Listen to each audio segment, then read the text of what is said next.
Hi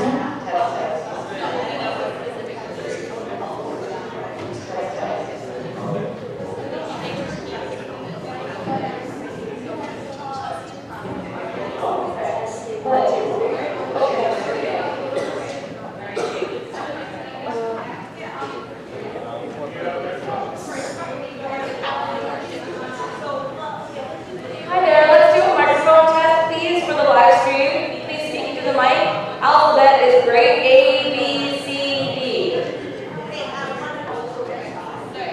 Can you repeat that? Someone should do the alphabet into the microphone with a projected voice. Thank you. A, B, C, D, E, F, G, H, I, J, K, L, M, N, O, P, Q, R, S, T, U, V, W, X, Y, Z. Now I know my ABCs. Next time, won't you sing with me?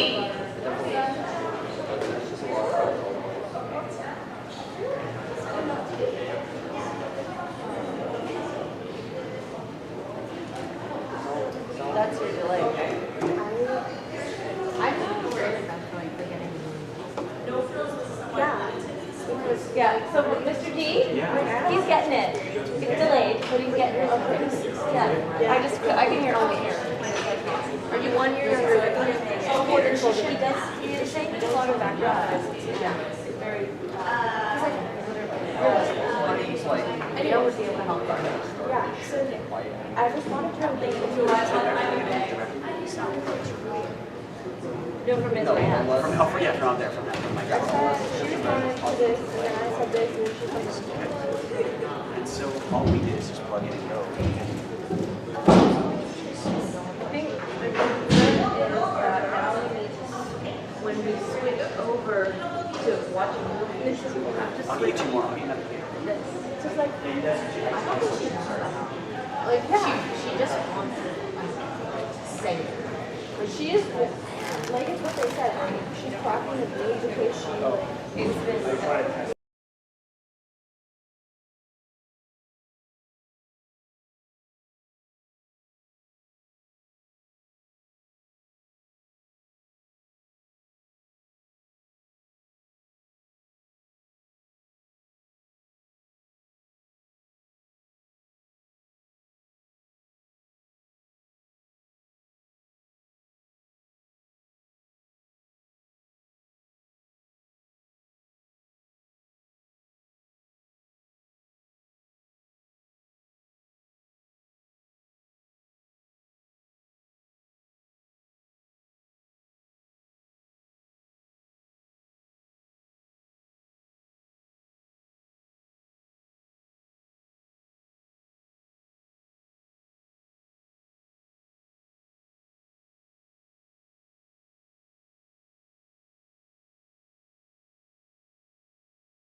Hello, Riverside! Welcome to this year's Spoken Word Finals. We acknowledge that we are on the unceded territory of the Coquitlam First Nations, which lies within the shared territories of the Tsleil-Waututh, Katzie, Musqueam, Kayuk, Squamish, and Stono nations. Riverside is dedicated to doing the work and the journey to reconciliation. All my relations. The photos you saw when you entered were done by the photography class, so let's give them a round of applause before we start this poetry slam.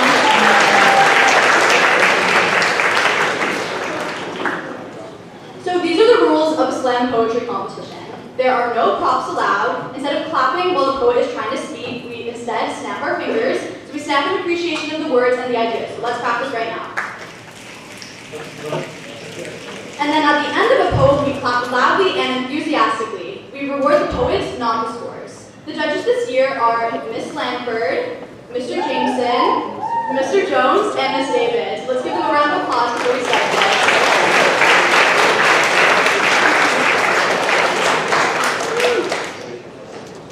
They will score the poem between 1 to 10 based on the words, the meaning, and the presentation. If you disagree, you can yell higher, and who knows, you may convince the judges to raise their score. These poets deserve all our respect. There are no phones or talking while they are performing, and only go to the washroom between the poems. If a certain subject matter makes you feel uncomfortable or triggers you in any way, then quietly excuse yourself, check in with your teacher, and the counselors are on hand if you ever need to chat. We are introducing a new element to our finals. We are now offering a People's Choice Award. This means that after each block, we will project a QR code link to a Microsoft form.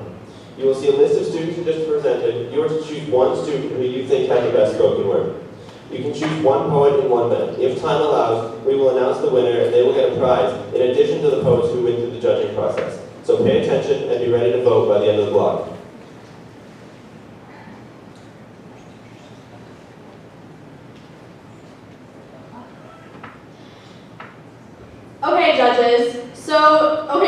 Claudius. So this is our first spoken word. She is in grade 10. It's Niall Gansky with The Little Things. Can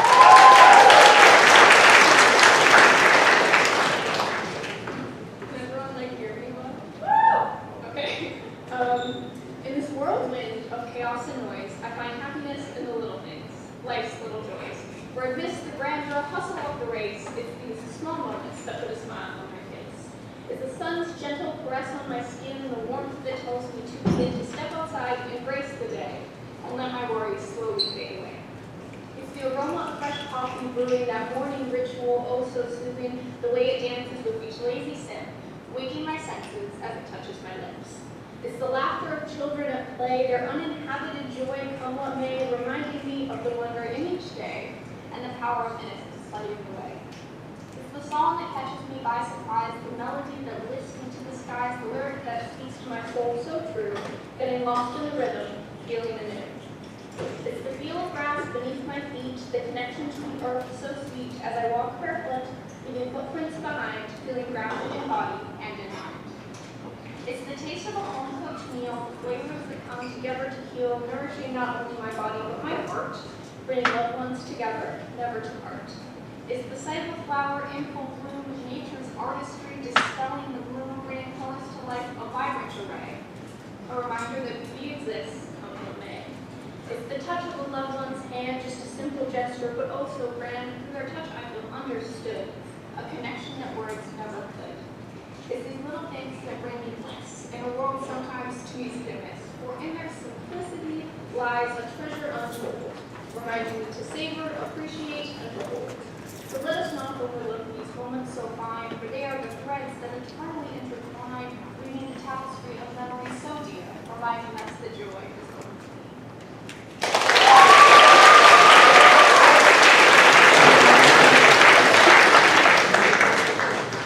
Thank you so much, Nyla. I think we can all agree that we really need to appreciate the little things.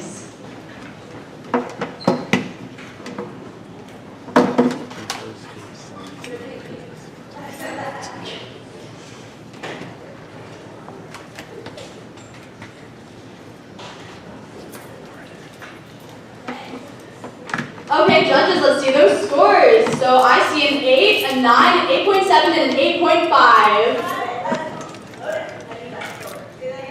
Okay, I see an 8.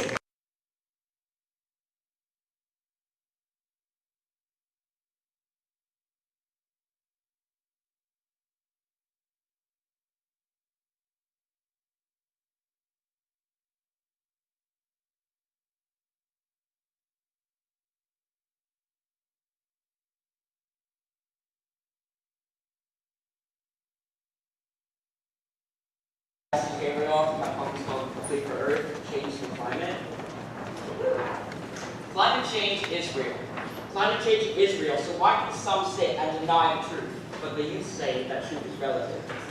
The climate is changing, but the climate is polarized and the poles are melting as we speak, but no one acts, they only speak, like me. For the 14-year-olds of the world are not the ones who make a ton of bold decisions.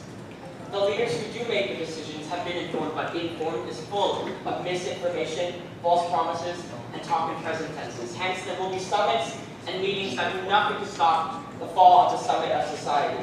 We've known for 100 years, and for these years, nothing has been done. No action has been taken. For action would upset the 1% who profit from the leveling of our planet. There is no planet B, and our minds cannot be bought, but we still buy bags and bottles and beef. Something's got to give, lest we live another 100 years to change our ways, to change our climate. The urge of momentary convenience is always more important. For the convenience of the internet, of buying something that we use once will end up in our oceans and landfills and air after 10 months. There are solutions, but no one wants to choose them or use them. But something has to end, lest we spend another 100 years to change our ways, for our leaders to decide that lives and lives and lives are more important than the lives of money and profit. Climate change is a virus infecting the fragile immune system of our planet, but we've got a vaccine. It's like a wildfire spreading, destroying where it can, consuming everything in its path. It's a hurricane brewing, ready to release its fury on us. We have to make an effort, lest we spend another 100 years deciding what to do, and all the while, burning more forests, melting more ice, destroying more oceans, killing more bears and fish and nature and more birds and habitats and water and plants and animals, and killing ourselves, for we inherit the planet, so we can't stand for it. We better not repeat history, for our sake and for our Earth's sake. Thank you.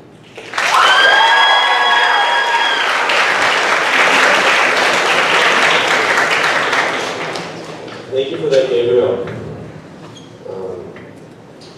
Well, let's give the judges a moment to think.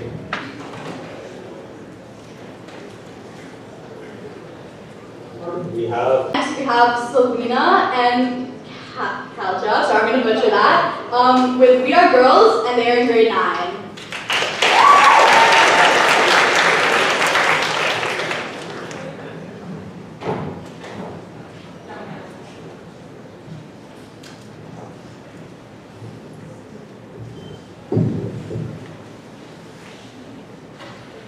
We are girls. Of course we're gonna gossip over guys. We are girls. Of course we want to fall in love. We are girls. We always have to look pretty around guys, but not too pretty that we tempt them. We are girls. We can never truly say what's on our mind. They say to just say no. Just say no. A girl in Japan said no to a man. All happened on a nearby block. 44 days in hell on the clock. Tick tock, tick tock. And her clock finally comes to a stop. We are girls. We always have to be perfect. There's always two types of questions. Have you eaten today? How much did you eat? It's always one thing or the other. You look tired. You try too hard. We always have to be perfect. Never too much, never too little. We are girls, and we're always taught to not show too much skin. To sit ladylike. To cover up. Make sure your shorts are longer than your arms. All these rules end for what? So guys don't get distracted? How come they don't get the no tank tops allowed? Or cover up those shoulders? How is that fair? We are girls. We whine all the time. They say we over-complain, that we don't understand true pain. But how do we explain the endless chain of tears streaming down our face? So silent is how we remain. We are girls. We're so done with these questions, with these assumptions. Days on days, weeks on weeks, we try and dodge questions shot from the week. Who are you tying your hair back for? Or, hey, where did you get that scarf from? Oh, just my straightener. Yeah, this is what they all say. Question after question, making us weaker and weaker. We are girls, our opinions and ideas left unheard. Far, far, far away they get sent and blurred. We are girls, and once a month we get asked, why are you so moody? But how do we make them understand that this wasn't planned, that we have no control? We are girls, everyone with such high expectations, but always underestimating us. And when we finally express ourselves, we get stepped on and left in the dust. We are girls. Can I use the washroom? Again? Why can't you just hold it in? Hold in the pain, hold in our feelings, and be numb, act dumb, and never have fun. We are girls looking up, down, left, and right, just like a man every night, feeling paranoid and ready to fight. We are girls, expectations high, keep that dress high too. To them we are just eye candy, but what can we do but sit and watch as this all goes by, but we hear them say, women, am I right? But we are girls. We go to the bathroom with all our girls. We laugh, talk, and even picture taking occurs. We are girls. We treat each other like pearls. We are girls. We love each other, even if you have hair straight, wavy, or curls. We are girls. We swirl and twirl until our hearts curl. We are girls, like our mothers, daughters, and sisters are our worlds. We are girls.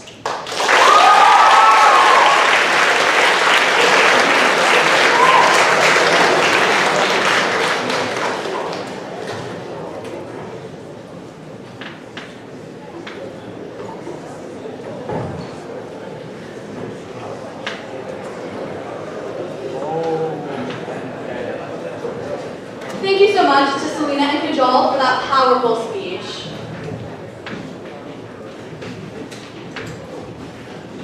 Okay, judges, let's do those scores. I see a 9.2, a 9.7, another 9.2, and a 10.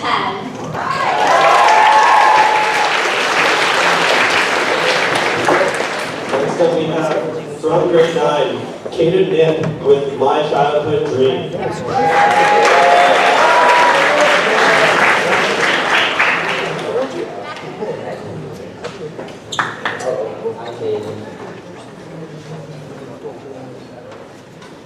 Shoes shrieking, and the voice of you speaking.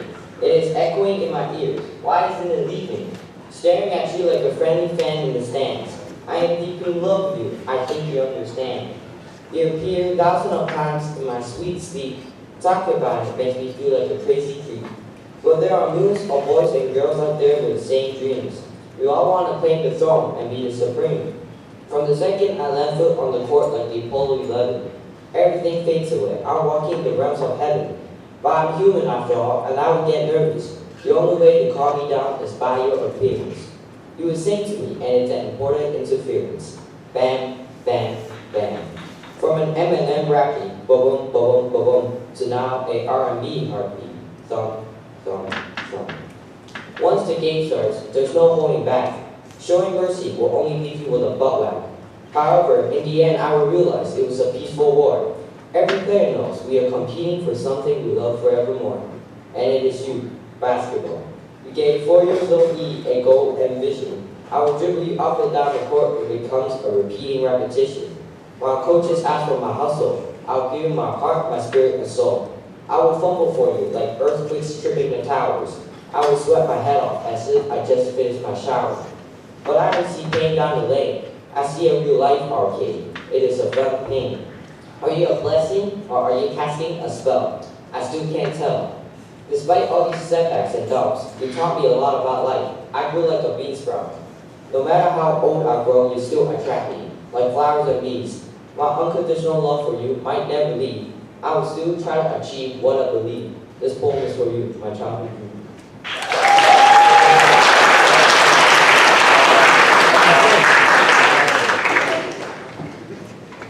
Thank you for that, Kata.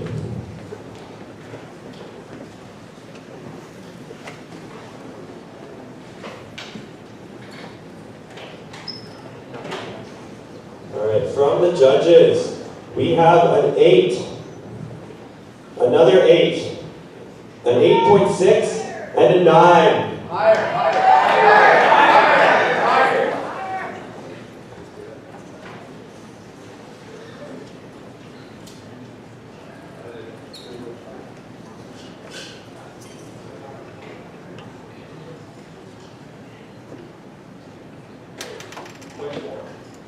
The 8 of the trade to 8.4.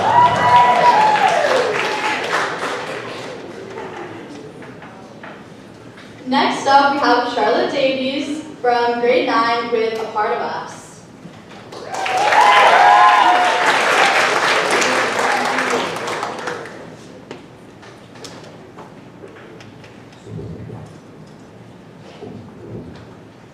Hi, my name is Charlotte. I'm doing A Part of Us.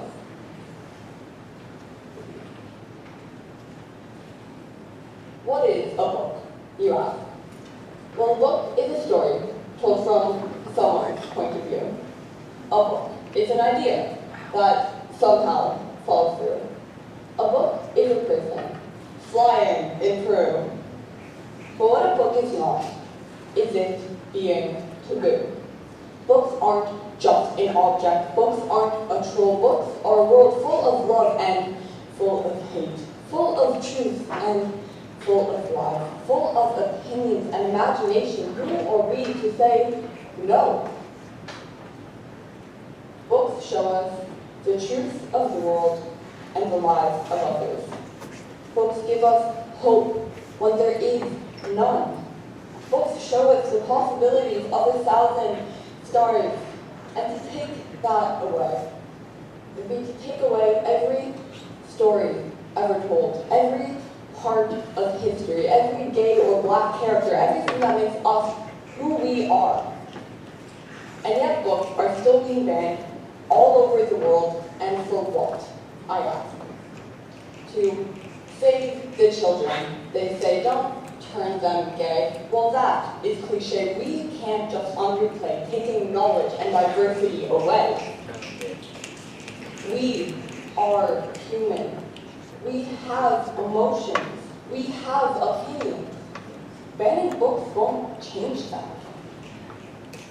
In 2022, 2,571 unique books were banned all around the world. 2,571. And yet the only people who really benefit from this are the parents, the straight white men in charge who want to keep control, not the kids who want to learn because apparently kids have no concern. Well, let me tell you something. Us kids don't stand by and watch the books burn.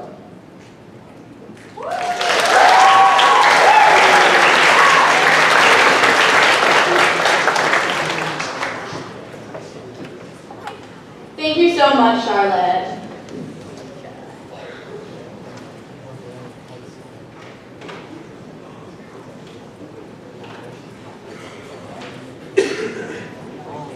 Okay, we have an 8.7, a 9.8, a 9, and another 9.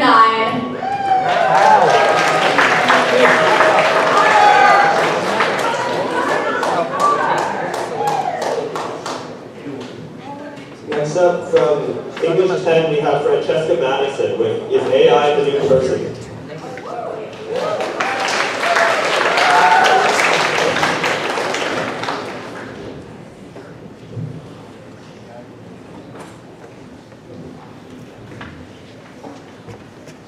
Technology. Highly advanced machines and artificial intelligence make us feel as if we are being replaced by robots. Did Sam Altman invent ChatGPT only to make the work of professionals easier? At this point, we're going to have medical surgeons performing a disaster, only because they cheated their way through university by using AI. In modern society, AI is now used in a wide range. This includes personal assistants, healthcare, food and beverage industries, and many others. We use AI to do early diagnosis of illnesses and to help those who are disabled. We use it in our homes, we use it in schools, offices, marketing, and in almost every aspect of our lives. In fact, the first form of AI was created back in 1951. The whole point of AI is to improve our quality of life. What happened to humanity? Sucks to say, but doing things on our own sounds better than having metal and screens play the role for us. Imagine having technology that writes something down without typing it from the heart. AI, write something down for me about cats. Yes, I need 5 paragraphs with information that cat owners don't even know about. Technology was to help meet the needs of people and to solve problems. But as we all know, anything that is too much can be bad for us and for our society. Artificial intelligence is a trend that we see nowadays. We see cases where AI is not only used in typing out writers, but for generating images on the internet. There can be a few setbacks with AI which make them not as unique as they're supposed to be. The danger of AI is not a lot, but it can be risky because it's not perfect. We've seen Tesla cars crashing on the street. While AI machines can work faster, they lack emotion and human touch. It's amazing to see how robots can serve our favorite sushi. But where's the personal connection that we used to have when we were kids? AI replaced our favorite cashiers at Walmart and Safeway, and this has led to unemployment. Too much dependence on automation and digital assistants may result in laziness. I, myself, feel guilty of using AI all the time. Siri, what time is it? Google, turn on the lights. Siri, what is 100 divided by 5 multiplied by 2 plus 10? AI poses a risk if it fails to do its task. Whether you like it or not, AI is here to stay. It plays a big role in every industry, but we need to understand its pros and cons. Though enhancing our processes can be beneficial, we need to test and test and test before we launch what we have developed, because AI can make mistakes. We must ensure high quality control is in place.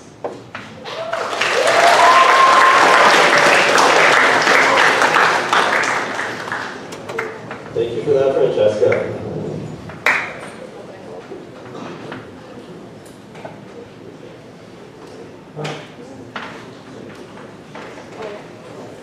From the judges, we have a 7.8,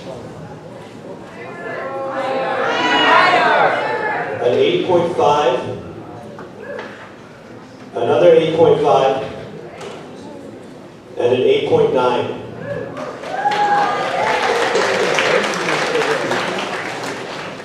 Next up, we have Avery Huntsmith from grade 10 with his speech about lemons.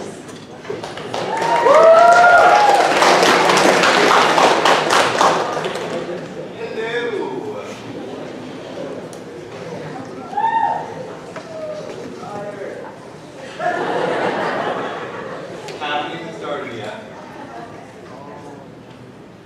My poem is called, or spoken word is called, Should Lemons Be Sour or Sweet? Lemons, lemons, lemons. You can snatch them, you can squeeze them, princess. What would you do if you were given a lemon? Would you turn it into lemonade? Why would you? Would you want it to be some more sweet and sour? Would you want to twist that beautiful, pure lemon into an unholy concoction of sweetness? Why not just eat the lemon? Lemons are good. Y'all disagree? Lemons are orange if you soak them in orange juice.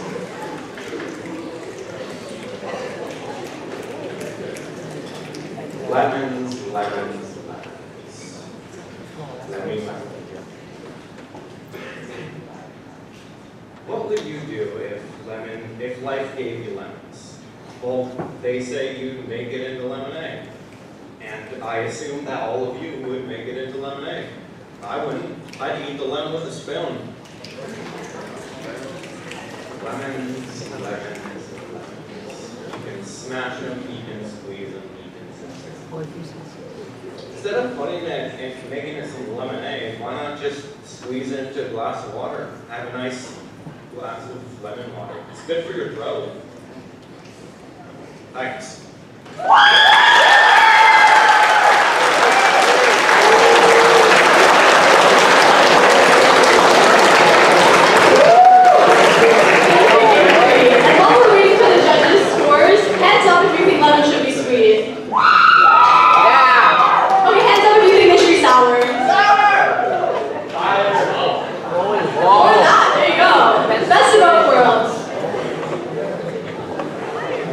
Okay, judges, let's do those scores. We have a 6.3, a 7, and an 8.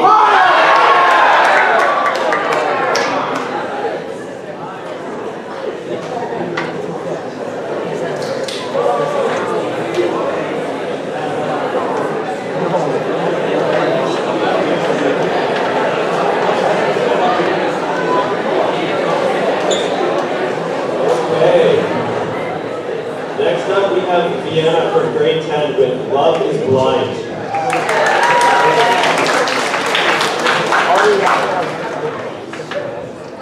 Hi, I'm Vienna. This is my poem, Love is Blind. They say love is blind.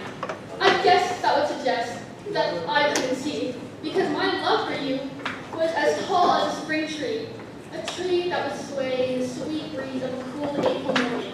Birds would sing a happy song as my love grew on and on.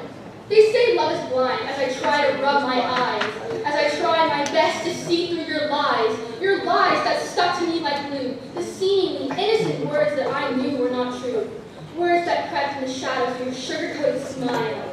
They say love is blind as I'm starting to see, seeing all the pain and agony you have caused me, all the tears you made me cry, the way you ignored me for no reason. It made me want to die. Just talk to me. I'm begging you. All my efforts just seem to fall through, but still, I keep wanting to come back to you. They say love is blind. My eyes are still shut with all these nice moments I can no longer trust. All my time spent wasted. For what? For me to wait for you to call what we have love? They say love is blind as I open my eyes. This so-called love is over. I will not say it twice. The torment you have caused me has paid the price. If love is blind, then hate is perceptive, receiving all the things that made you so deceptive. The hate I have for you now is more than I can say. The hate that is like an awful rainy day. The tree that once grew in the sweet springtime breeze lost all of its leaves and started to freeze. The birds lost their song, and my hate grew strong. I'm finally free, I've waited so long. Free from your grasp, I'm no longer attached. They say love is blind, and I clearly see. They say love is in the air, and I hold my breath. I avoid all of Cupid's arrows. Being shot was like death. With a cloud of hate above me, I passed by your home, remembering how your sweet presence made me feel like I wasn't alone. I realized I didn't like to be on my own. I wish to go back. Maybe I didn't mean what I said. All my happy memories with you rushed straight to my head. I inched towards your house without a doubt in my mind. Somehow, sometime soon, again you'd be mine. Knocking on your door, wondering if love still remained, if the image of me ever passed through your brain. You opened the door, and I saw your smile. They say love is blind, so that's what I am. Blinded from your imperfections, blinded by love. Even if hate opens my eyes from time to time, I know that love will speak back in and always make you mine.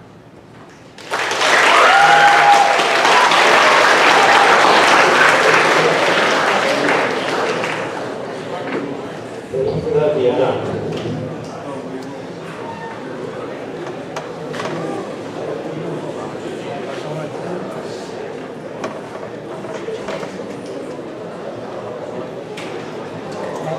From the judges, we have an 8.8, an 8.6, a 9.1, and a 10.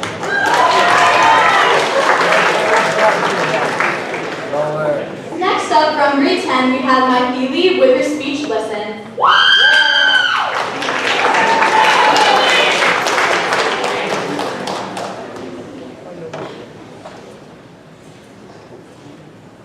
I was frozen to a warm wooden bench on the sidelines of basically nothing.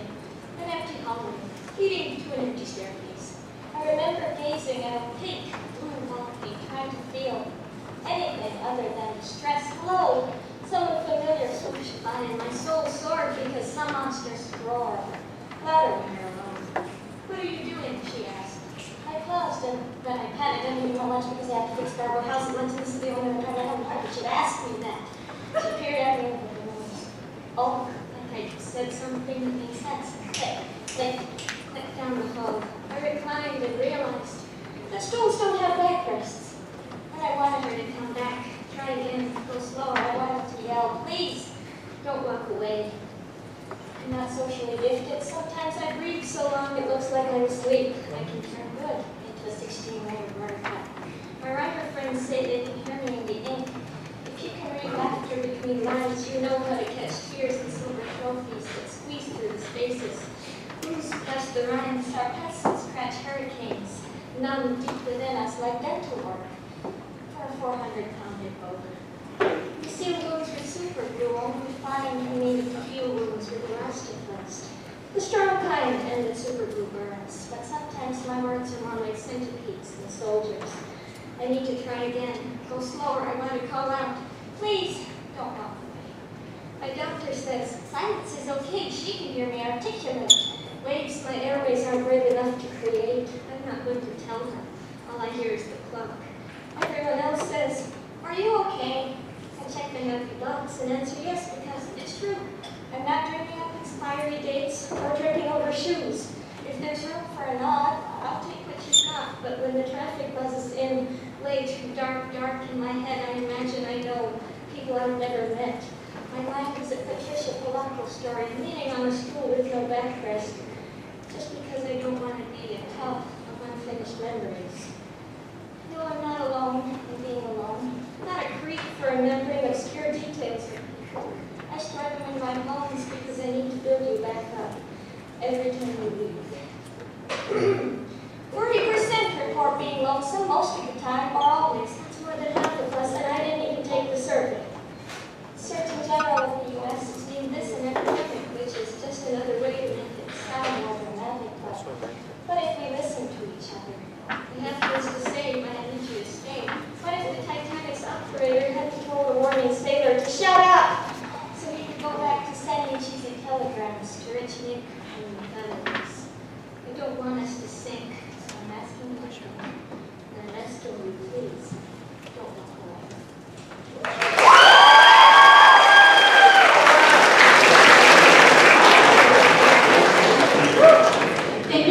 my Haley. Okay, I see a 9.8. A 10, another 10, and another 10.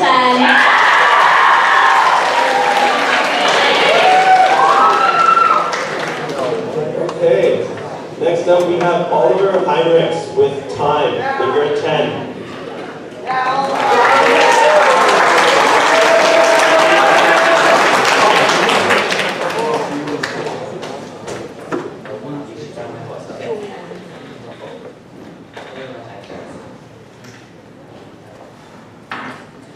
I want to do something with meaning. Make change for the better, right? My own story, letter by letter. I want to have an idea and bring it to life. See it spread its wings and take flight. I want to bring light. I want to enjoy every moment of my life, no regrets, no I should have, I would have, I could have. But guess what I don't have? Time. Because I'm stuck worrying about time that I let slip by while putting off things I want to try saying, now I'll time for it later. And it makes me feel like a traitor. Myself. What's going to happen when time runs out? The more I think about it, the more I doubt. Because look, what do we even think we're doing? We put off all the important things for later, and I don't need to preach, but was hoping to change ever in our range of reach. I could go on and on about how much time we waste. But I don't want to complain. I want a solution. I need it with haste. I know time travel is not viable. It's way too unreliable. There's only one thing to do. And when we do this, hopefully peace will ensue. Now this only solution, this plan that will grasp what always slips by, this mystery cure that will capture the ever-elusive time, it's not an object. It's not easy. Get a project. It may sound cheesy, but all you have to do is try. Find something you love and give it your all. Don't spend your time staring at a wall thinking what you would do if you could do when you can. Spend time with family. Spend time with friends. It may be macabre, but one day it ends. So don't let your life pass by too fast. Live every day as if it's your last, so that your future isn't too soon your past. It isn't simple though. Changing is difficult, so most of us will leave this place and resume our peace. I should know. But there's one thing I've learned about change. All it takes is effort.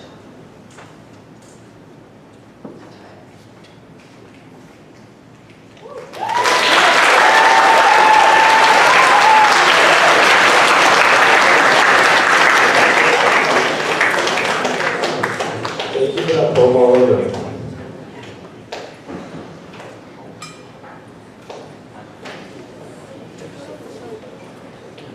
From the judges, I see a 9, another 9, a third 9, and a 9.4.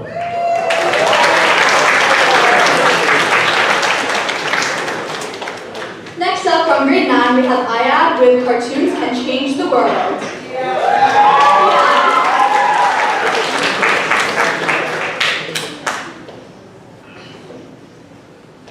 2 weeks ago, I saw a documentary called Feels Good Man. The film details the story of Pepe the Frog and the character's rise to becoming one of the most iconic symbols on the internet. It's a very interesting watch, one that I would recommend taking time out of your day to see. There is one line in this film that really stuck out to me. It goes something like this.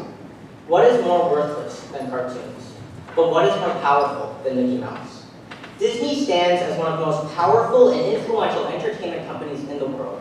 Yet when most people think of Disney, their mind goes to a simple circular drawing of a mouse. But why is that? Why are cartoons so important? Cartoons have this ability to transcend time and remain iconic for centuries. They can outlast the original media in which they came from. In 1754, Benjamin Franklin's Join or Die cartoon appeared in the papers. The cartoon depicted a snake being cut into 8 pieces, each representing the US colonies. It was a call for unity amongst the colonies against the enemies in the French and Indian War. Yet, despite being over 2 centuries old, it still remains a powerful symbol, going on t-shirts, posters, and buttons. The words on the newspaper have been lost to time, but that drawing is still alive. That design is often considered to be the first piece of cartoon propaganda in history. Cartoon propaganda is still a big part of modern society. That's because cartoons do a better job at influencing opinions than words ever could. People have stopped reading newspapers, but they will still read a comic about the same subject if it has funny cartoon characters on them. Cartoons are immediately accessible. They break language barriers. You don't need an understanding of English to know who Mickey Mouse is. You can probably find someone who's able to name every member of the Sanrio cast before you can find one person who can give you the name of the current leader of Japan. The documentary I mentioned earlier demonstrates the power that a cartoon can have, and how scary that can be. A silly drawing of a frog by some cartoonist who posts his comics on MySpace would turn into a symbol for hate and extreme far-right beliefs. This was far from what Matt Theory, the creator of Pepe, intended for the character to become. The movie chronicles his attempts to regain control of his work, an endeavor that seemed hopeless, yet even as all this was happening, all the way to Hong Kong, Pepe was being used as a symbol for freedom, democracy, and protest. He was a light in many people's lives, a symbol of hope during the tough time that they had been going through. And I find that really inspiring. The fact that if I just made a cute cartoon character, I can make a difference in the lives of millions. Because in 100 years, I'll be in a coffin underground, rotting with no one to remember. But people will still remember that fat orange cat that likes lasagna. Thank you.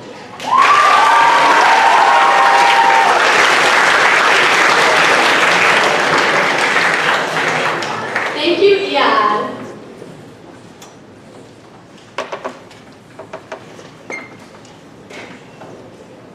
Okay, judges, let's do those scores. I see an 8.9, an 8.7, an 8.4, and a 9.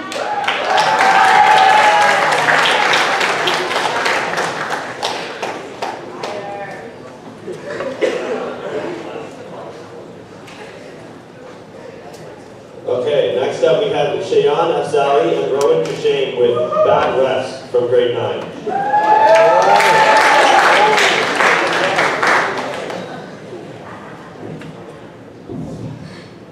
You know what we love? Lemons. No, we hate bad refs. Tweet, number 15 black, 2 minutes for tripping.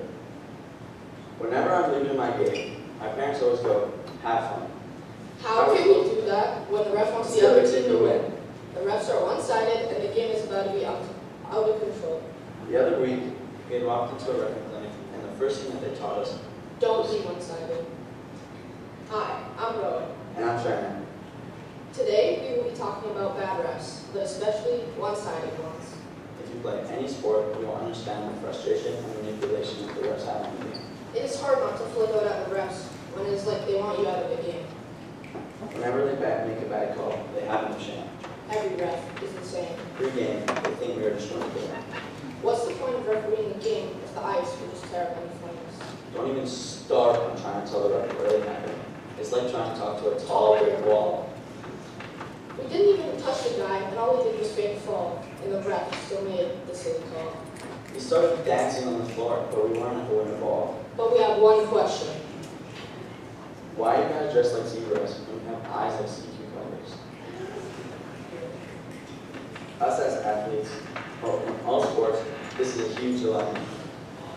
Us as athletes, we need to zone out the refs, but to understand how hard it is when they are against you, Before every season, our goal is to stop letting the refs get under our skin. But after 7 years, we are both still working on it. But honestly, I'd rather have a bad game and lose instead of losing because of bad refs and not be able to blame it on them. Let me take you guys back. When David Beckham, the former soccer player, got kicked out in the World Cup by a one-sided ref for a total flop and it basically ruined his life. But our main question is, what's the point? What's the point of wearing 2 different colored jerseys if the refs are only going to make the game fair for one? What's the point of the bench if the ref is just going to make our whole team spend the game in the box? What's the point of playing 5 guys out on the ice if you're going to get a penalty and be down to 4? What's the point of spending 9 hours at a reffing course if you're just not going to do everything that they tell you? And what's the point of getting paid $60 if you aren't going to do your job correctly? Thank you for listening, is what we could have said if they did their job correctly. But I'll remember, they're like sea cucumbers. They can't see us, they can't hear us, or choose not to listen. The ice is not a public library. I think I could talk without being punished. But I promise you the rest begs to differ. Thank you.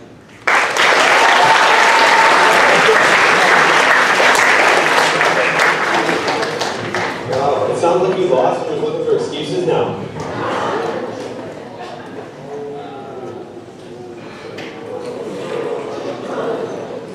judges. We have an 8.5, an 8, another 8.5, and an 8.2, and it says something on the bottom there. I also hate rap.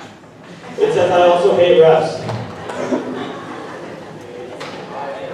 So that was our last spoken word of the block. So let's give a big round of applause to all of our